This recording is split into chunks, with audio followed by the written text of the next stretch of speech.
Welcome to the Carousel of Happiness podcast. I'm your host, Allie Wagner. The Carousel mayoral election race is heating up.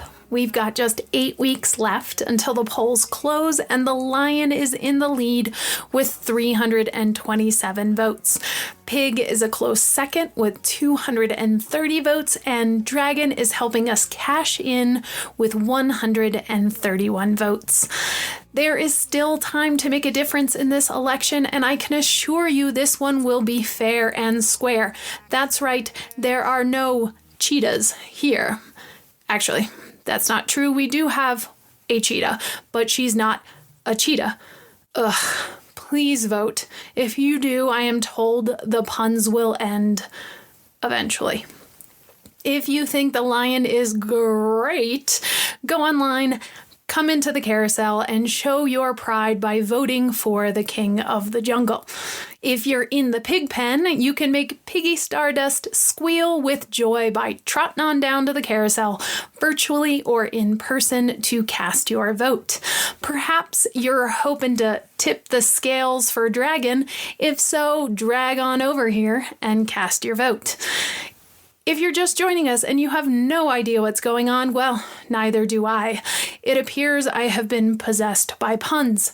I am told there is no remedy, plain and simple. Remember, all of these puns are in the name of a good cause.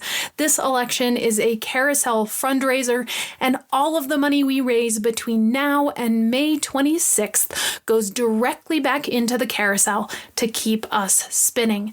Each vote for mayor is $1 and is 100% tax deductible. Check out the show notes for more information on how you can participate. On last week's episode, we met Boulder County Open Space Ranger Kevin Grady and his K9 partner, Miss Dottie.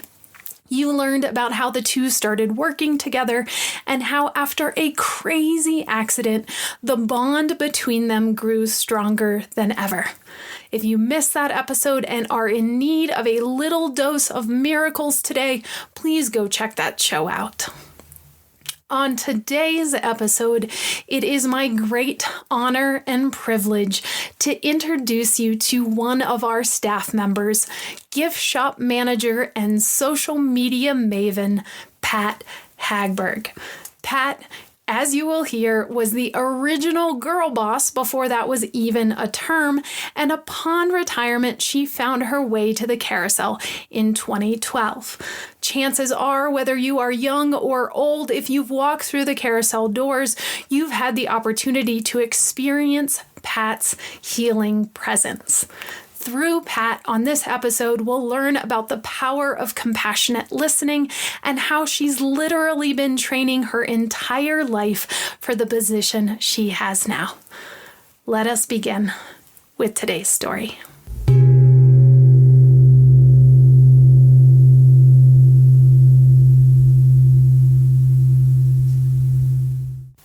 When's the last time you've truly been listened to?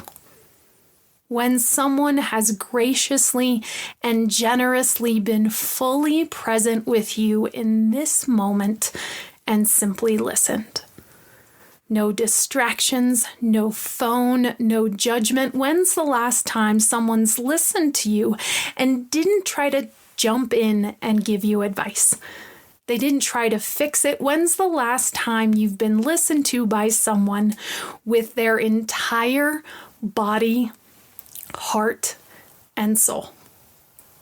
Maybe by your therapist this week, maybe by a member of the clergy, or perhaps one of your parents. The truth is, many of us haven't had this experience recently. The world is busy and chaotic, and we're all wrapped up in our own individual concerns. We try to listen to one another, but something's missing. Our full presence, our full beingness. But there's one unlikely place you might have experienced this form of deep listening and not even realized it. Chances are, if you've come into the carousel on Thursdays, Fridays, or Saturdays when Pat Hagberg is behind the desk, you've likely experienced the powerful transformation possible when someone fully listens. But Pat's a bit sneaky about it. Chances are you haven't even realized what was happening. You might have left the carousel feeling better, but not understood exactly why. And we've talked previously on the podcast about all the reasons why you might feel better after a visit to the carousel. How the carousel creates a safe space where the body recognizes that it's safe even before the mind does. How the energy of the carousel is such that it puts your body at ease in a way that very few places do these days.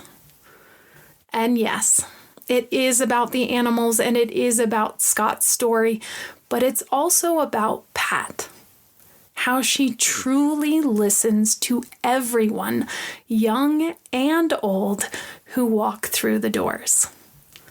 And it's not just me.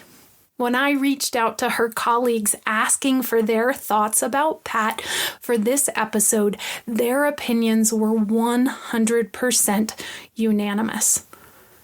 Executive Director Melody Baumhover said of Pat, she has a welcoming energy that extends to everyone who walks through the front door. She always has time for every single human being, regardless of how busy the carousel can get. Carousel operator Bert Rashbaum noted she is neither flummoxed nor bothered by anyone. She embodies and epitomizes all of the best virtues of what the carousel is, no matter where someone's coming from, no matter how long someone's lived. Bert even notes that Pat brings so much joy to people in the gift shop, even before he has the chance to blow their minds in the carousel house. Grease Monkey in Chief Paul Andrews says we are so lucky to have Pat and her welcoming smile at the carousel to make you feel comfortable and excited to take a ride on our amazing machine. Scott Harrison, the creator of the carousel itself, said of Pat, quote, she is naturally the manifestation of the carousel in human form when she is behind that counter. I'm going to say that one more time. Pat is naturally the manifestation of the carousel in human form when she is behind the counter. But what happens sometimes when someone is a good listener is that they don't necessarily have the opportunity to be listened to. And in my interactions with Pat, she's always sort of sneakily sprinkling little bits about her life into conversation. Quickly and in passing, she'll mention something like, oh, I'm the eldest of 11 children. Or, oh, by the way, I owned my own medical tech business in the 70s. Or, I built my own house with my bare hands. So in today's episode, I'd love to share a bit more about Pat and her story. How she ended up at the carousel, and how we can learn from her example about the healing power of deep listening. I met Pat yesterday for coffee at the train cars. By the time we met at 1, she's texted me multiple times telling me she's not sure this episode is going to be interesting enough. It is clear she is a tad uncomfortable about someone listening to her for a change. Pat orders a mocha and insists on paying for my peppermint tea. She is the kind of person who makes sure everyone is comfortable all of the time. She bakes brownies for everybody's birthday, even though she doesn't eat them herself. When we settle into a booth, she is insistent. Next time we meet, she has to hear my story. It is killing her not to listen to me.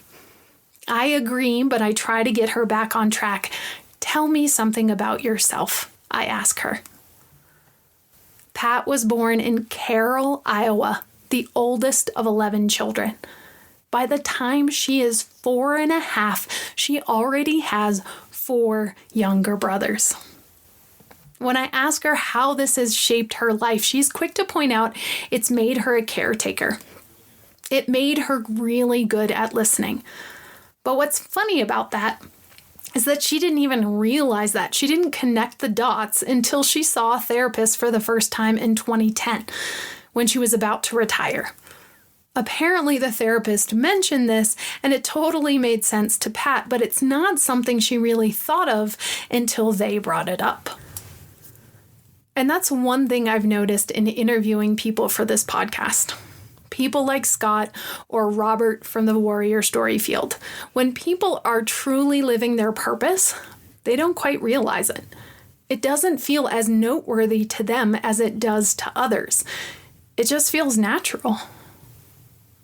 Pat left Iowa and went to college in Omaha, Nebraska. She got engaged there, but saw an ad for a medical tech internship position in Colorado. She couldn't resist. It was only for a year. She'd totally be back. Well, she never did go back. And she never did get married. In 1970, she had fallen in love with Colorado and was living in Denver. Everything was thrilling. Everything was exciting. She had a good group of friends, and as she describes it, they all spent time together, they all loved each other, and Pat fell in love with not just Colorado, but a man named Jim. Pat and Jim were married shortly thereafter, and they've been married for 55 years.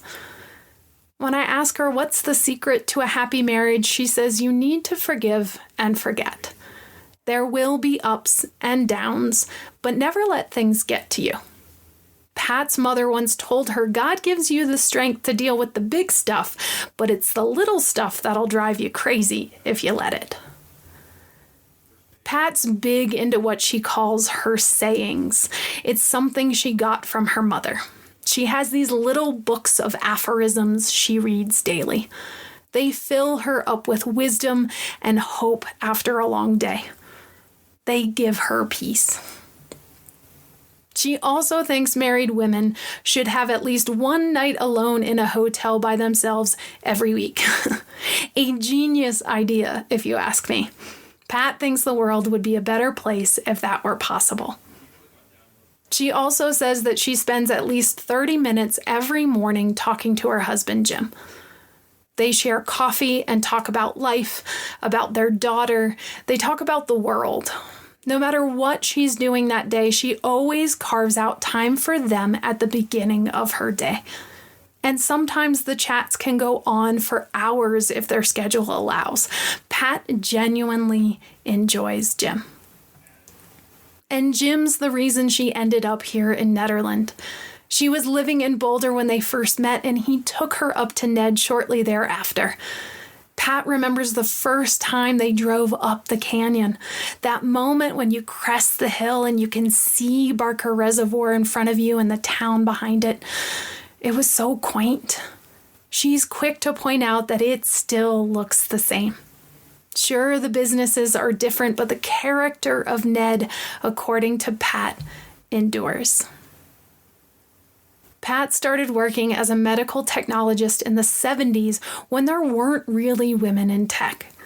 She learned pretty quickly that she was, quote, a bit of a misfit on the science side, but she thrived in sales. She owned her own laboratory in Boulder for 5 years before she started selling equipment for a national laboratory based in Salt Lake City. In the 25 years she worked there, the company's annual sales went from $100,000 a year to $450 million. During this time, she's commuting to Salt Lake and traveling around Colorado and Wyoming. In 1976, she and Jim start building their own home just outside town. They had a contractor frame it, but they did the rest themselves, by hand. Except for the electrical. They had someone finish that up, she explains. In 1978, she got pregnant with her only daughter, Annie, whom she considers her greatest success in life. But this house still wasn't finished, so they quickly finished the basement, and then the three of them moved down there until the rest of the house was complete. It took a decade to build. Her home is the grounding force in Pat's life. It is, quote, old and it is us, she says. If she had the chance to do it all over again, she'd do it the exact same way. During this time in her life, Pat, Jim, and Annie are skiing, hiking, and backpacking all over Colorado together, in between Pat's work trips. After 25 years working for the same company, she admits she never sold a product. Not once. Her sales strategy was to listen. She would connect with the human being in front of her and listen to them talk all about their lives. And, as she describes it, after the listening was done, they just buy the product without her ever having to tell them anything about it.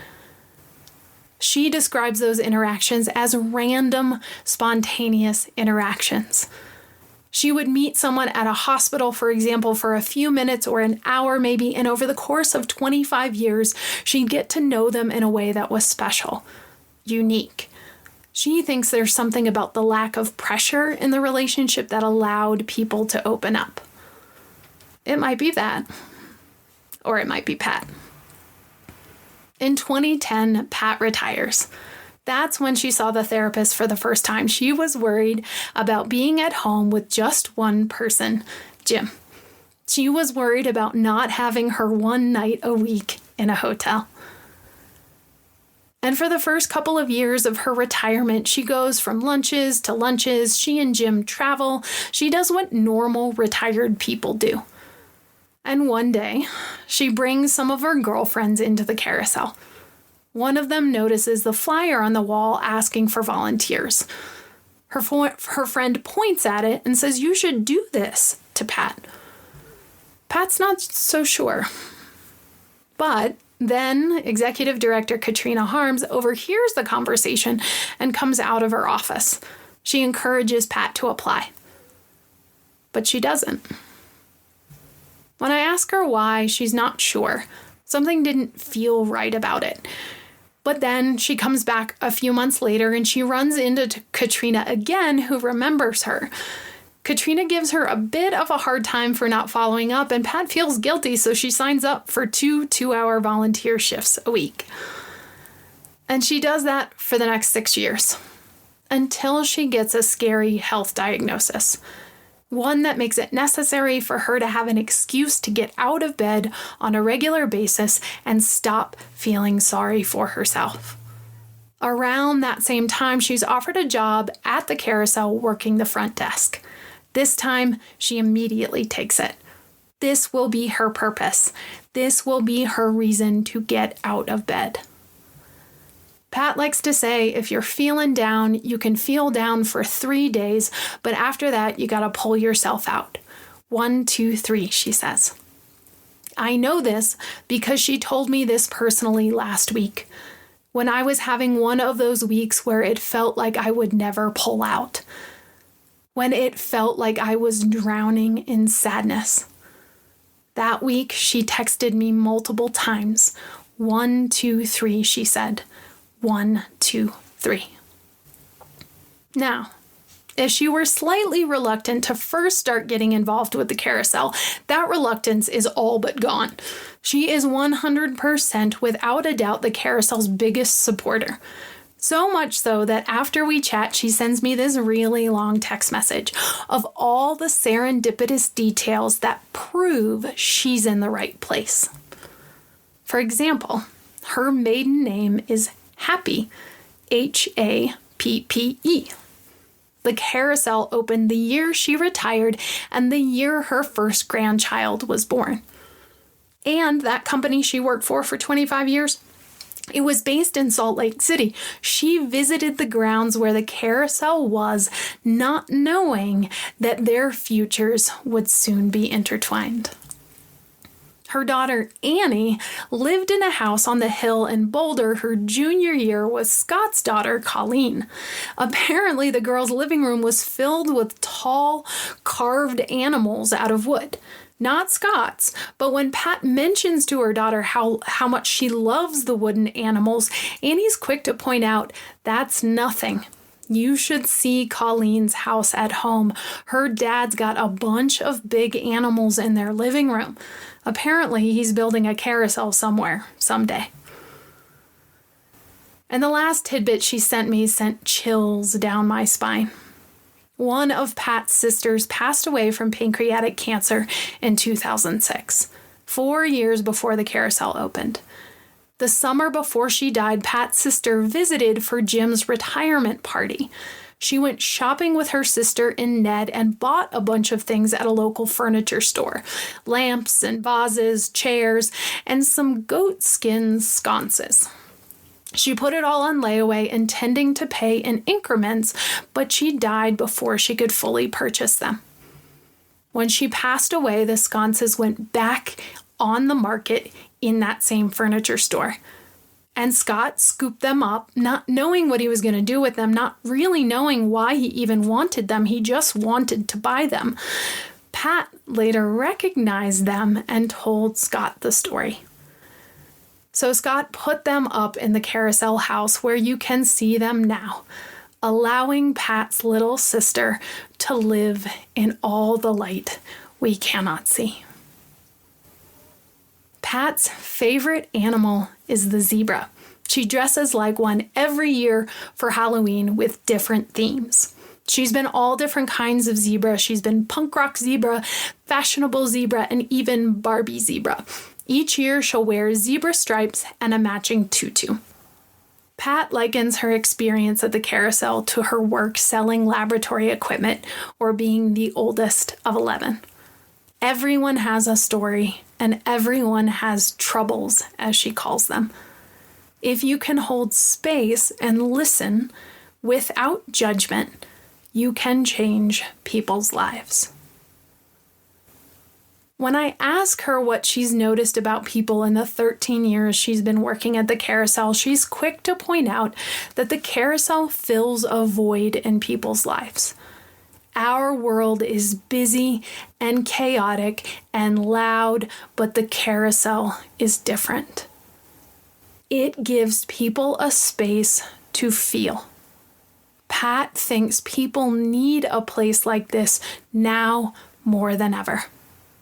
She has also noticed more young men in their 20s and 30s coming in, which she thinks is a good sign.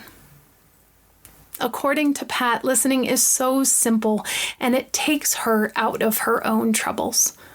If she can be present for others, she's able to feel good herself. One of her favorite sayings is, "Most people live on the world, not in it." And I don't know who better exemplifies this more than Pat. In a world where people are moving on top of the surface, Pat goes deep. By allowing others to express themselves fully in her full presence, without judgment, without the desire to butt in. Thich Nhat Hanh, the late Buddhist monk, once said, "Deep listening is the kind of listening that can help relieve suffering of another person." You can call it compassionate listening. It's when you listen with only one purpose: to help him or her empty their heart. Thich Nhat Hanh goes on to explain that deep listening allows us to identify wrong perceptions in both ourselves and the person we're listening to. And these wrong perceptions are a big deal. They are the root of all suffering. Terrorism, war, conflict of any kind between living beings. And it's only when we're able to deeply listen to another that suffering can be alleviated. Deep listening, according to Thich Nhat Hanh, has the capacity to be transformational and healing to both the listener and the speaker. I can think of no other person I have met who embodies this idea more deeply than Pat. In Buddhism, a bodhisattva is a rare and exceptional individual. The word itself is constructed from the Sanskrit root bodhi, meaning awakening or enlightenment, and sattva, meaning being. The core meaning of this word is a being who is on their way, on their path to becoming enlightened. And the idea behind a bodhisattva is that they can manifest anywhere in whatever form will most effectively free beings from suffering. Kuan Yin is one of Buddhism's most loved bodhisattvas. She is so loved that even the Taoists and the Confucianists love her too. She is known as the embodiment of compassion, as the, quote, one who hears the cries of the world. Kuan Yin has the quality of deep listening without judgment or without reaction. Through her example, when we listen with our whole being, we can diffuse the bombs within. I like to think of Pat as the Carousel's Kuan Yin, a bodhisattva behind the counter, sometimes in a tutu, who in 5-minute increments changes the world around her. When we leave the train cars, Pat's headed across the parking lot to pick up ice cream at the grocery store. She knows Melody and Amy are at the carousel and she wants to stop in and bring them something. She just can't help herself. I watch her walk across the parking lot looking just like everyone else, but knowing she is not like everyone else. And that's why I love working at the carousel. This week, I invite you, dear listener, to do your best Pat impression and offer someone you love the gift of deep listening. It's pretty easy to do. Get yourself quiet, maybe meditate for a few minutes so you can be your best self, and then ask someone how they're doing, how they're really doing. And listen with your whole heart, with your whole body, with your whole soul. Don't try to fix anything. Don't offer advice. Thich Nhat Hanh says there's time for that in the future, later, but not right now.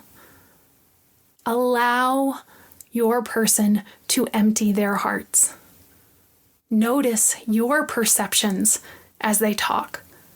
Notice theirs. Be present for all that is in this one moment just for them. And watch how they change. Watch how you change. Author David Osberger says being listened to is so close to being loved that most people can't tell the difference. So go love someone by listening to them. And if you'd like to share your experience, I'd love to listen to that. Shoot me a note, write me an email. I'd love to hear about it. In the meantime, take care. Be well. And as we like to say at the Carousel of Happiness, don't delay joy. And we'll see you next time around. Beginnings and endings are only pretendings. I'll see you next time around.